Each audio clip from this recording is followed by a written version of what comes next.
But my approach is different. When are we going to start developing our own football? When are we going to start building proper infrastructures? When are we going to start training coaches? When are we going to bring in sponsors, so that when we develop players, we do not just develop these players to go play in Europe or in Asia. We are developing players who play in Africa in front of their friends and family and get paid good money. Because the players are some of Africa's best young talent, but they rely on a charity founded by Emmanuel for these training sessions because they're living here illegally. Many are victims of football agents who've cheated them with false promises of a place with a European team. Some estimates reckon 15,000 African footballers are now stranded across Europe. Everyone have a story here. Some they don't have where to sleep. You just arrive, you say, okay, come and sleep with me. That is better here than to sleep in the metro. I was speaking to many times you always want to move these players abroad.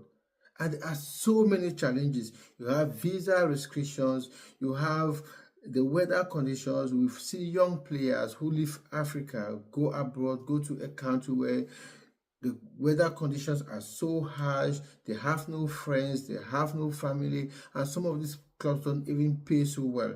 And so what I'm saying is that we have to start thinking of improving our own league. We have to start thinking of developing our own infrastructure. We have to start thinking of how to bring in sponsors so that we develop our own football.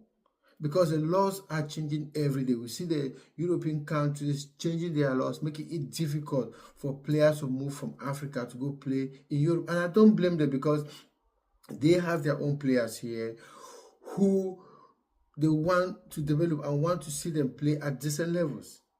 That is why they are coming out with all these laws that restrict players coming from abroad to play in their leagues. So what we have to do is do our best to develop our league. Some countries are already doing it, like countries like Tanzania. I'm talking about countries in sub-Saharan Africa. They are trying, they are developing their football. If you look at clubs like Simba, Azam, Young Africans, they are trying their very best, but there is a lot still to be done. The guys in North Africa are almost getting there.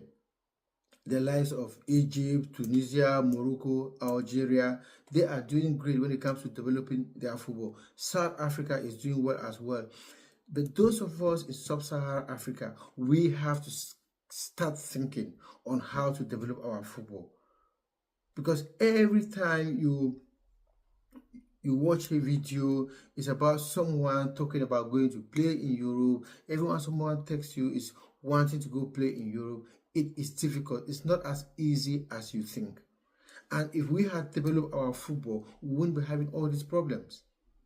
So our governments have to start thinking on how to develop